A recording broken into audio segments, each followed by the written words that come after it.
Астанада ұлттық әскери патриоттық орталықта қарулы күштердің ардагерлері республикалық қоғамдық бірлестігінің конференциясы өтті. Онда қорғаныс ведомствосының басшысы генерал-полковник Руслан Жақсылықов ардагерлерді Қазақстан армиясының даму перспективаларымен таныстырды. Іс-шараға қорғаныс министрлігі мен бас штабтың құрылымдық бөлімшелерінің бастықтары, халық қаһарманы армия генералы Мұхтар Алтынбаев басқаратын республикалық қоғамдық бірлестіктің филиалдары мен орталық кеңесінің басшылары және мүшелері қатысты. Айта кету керек, конференция делегаттары оны жаңа мерзімге сайлады. Іс-шара бірқатар ардагерлерді Сағадат Нұрмағамбетовке 100 жыл естелік медалімен марапаттаумен аяқталды. Оқу жылының басталуына орай генерал-полковник Руслан Жақсылықов қорғаныс министрлігі, әскери жоғары оқу орындарының қолбасшылығы мен профессорлық оқытушылар құрамының қатысуымен кеңес өткізді. Президенттің Қазақстан халқына жолдауында еліміздің кадрлық әлеуетін дәйекті түрде арттыру және болашақ мамандықтары бойынша мамандар даярлау міндеті қойылды. Бұл жасанды интеллект технологиялары мен жүйелерінің әртүрлі түрлерінің қарқынды дамуымен сипатталатын әскери салаға да қатысты. Қорғаныс ведомствосының басшысы жаңа технологияларға, электронды күрес жүйелеріне, екпінді және қосалқы құралдарды роботтандыруға, сондай-ақ әскерлер бөлімшелерін логистикалық сүйемелдеу мәселелеріне тоқталды. Қазақстан қорғаныс министрлігінде ведомство басшысы генерал-полковник Руслан Жақсылықовтың Конго Республикасы президентінің стратегиялық мәселелер және халықаралық келіссөздер жөніндегі Франсуаза Жоли бастаған шетелдік делегациясымен хаттамалық кездесуі өтті. Келіссөздер барысында тараптар қорғаныс саласындағы өзара іс-қимылдың ықтимал перспективаларын талқылады. Елордадағы әскери тарихи мұражайда тыл мамандарының кәсіби мерекесіне арналған қарулы күштер тылының тақырыптық көрмесі ашылды. Жеке құрам мен ардагерлерді қорғаныс министрінің орынбасары генерал-лейтенант Қаныш Абубакаров құттықтады. Ол тыл қызметіне енгізілген жаңалықтар туралы айтып, оның әскердің күнделікті оқу, жауынгерлік өмірін ұйымдастырудағы маңыздылығына тоқталды. Бұл күні ерекше көзге түскен әскери қызметшілерге ведомстволық ел қорғаны медалі, Қазақстан Республикасы қарулы күштерінің үздігі төсбелгісі, грамоталар, алғыс хаттар мен естелік сыйлықтар табыс етілді.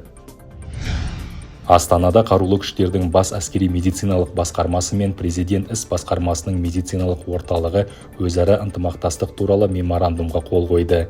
Серіктестік қатынастарды дамытуға бағытталған құжатты мекеме басшылары медициналық қызмет полковнигі Ержан Смаил мен Алексей Цой бекітті. Меморандумда сондай-ақ медициналық және басқарушы персоналдың біліктілігін арттыру жөніндегі бағдарламаларды іске асыру, бірлескен ғылыми семинарлар, конференциялар және басқа да іс-шараларды ұйымдастыру көзделген. Қазақстанның әскери қызметшілері Эдельвейс полигонында өтетін ұжымдық қауіпсіздік туралы шарт ұйымының оқу-жаттығуына қатысу үшін Қырғызстанға келді. Оған Беларусь, Қазақстан, Қырғызстан, Ресей және Тәжікстанның әскери контингенттері жұмылдырылған. Оқу-жаттығуға қатысу үшін Қазақстан қарулы күштері десанттық шабуылдау әскерлерінің әскери қызметшілері Жетісу облысының Талдықорған қаласынан Ыстықкөл облысының Балықшы қаласына жорық жасады. Оқу маневрлері ұжымдық қауіпсіздік туралы шарт ұйымы ұжымдық қауіпсіздік жүйесінің күштері мен құралдарын басқару органдары мен құралымдарын бірлесіп даярлау жоспарына сәйкес жүргізіледі.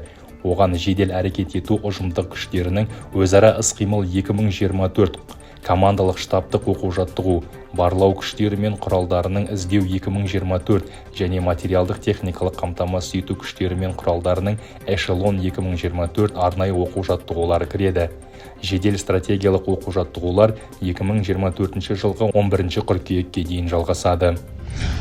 Жамбыл облысында Мәтібұлақ оқу полигоны базасында қарулы күштер құрлық әскерлерінің бас қолбасшысы генерал-майор Асан Жүсіповтың басшылығымен басқару органдары, құрамалары мен бөлімшелерінің Айбалта 2024 жедел тактикалық командалық штабтық оқу-жаттығуы басталды. Оқу-жаттығу әскери қызметшілердің далалық дағдыларын арттыруға, әскери басқару органдарының үйлесімділігін жетілдіруге және командирлердің әскерлерді басқарудағы тұрақты дағдыларын дамытуға бағытталған. Айбалта 2024 оқу-жаттығуы кешенді сабақтарды ұйымдастырумен екі жақты форматта алғаш рет өткізілуде. Маневрлерге 3000-нан астам әскери қызметші және 800-ден астам қару-жарақ пен әскери техника жұмылдырылған.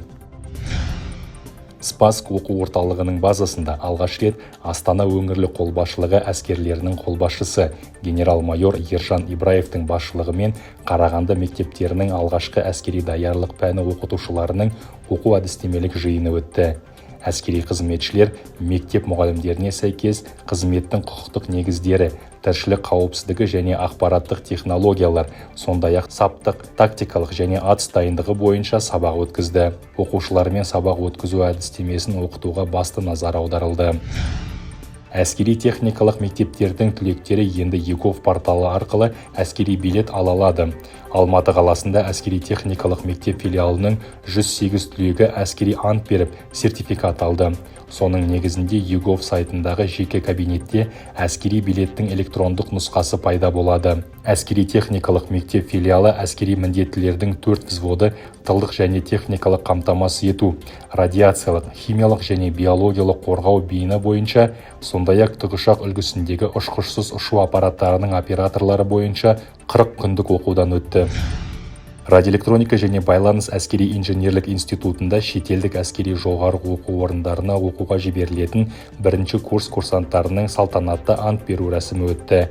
Ресей, Түркия және Оңтүстік Кореяның оқу орындарында оқуға баратын 40 курсантты мандаттық комиссия мұқият таңдап алды, әрі олар биылғы жылдың ең жақсы толымы деп танылды.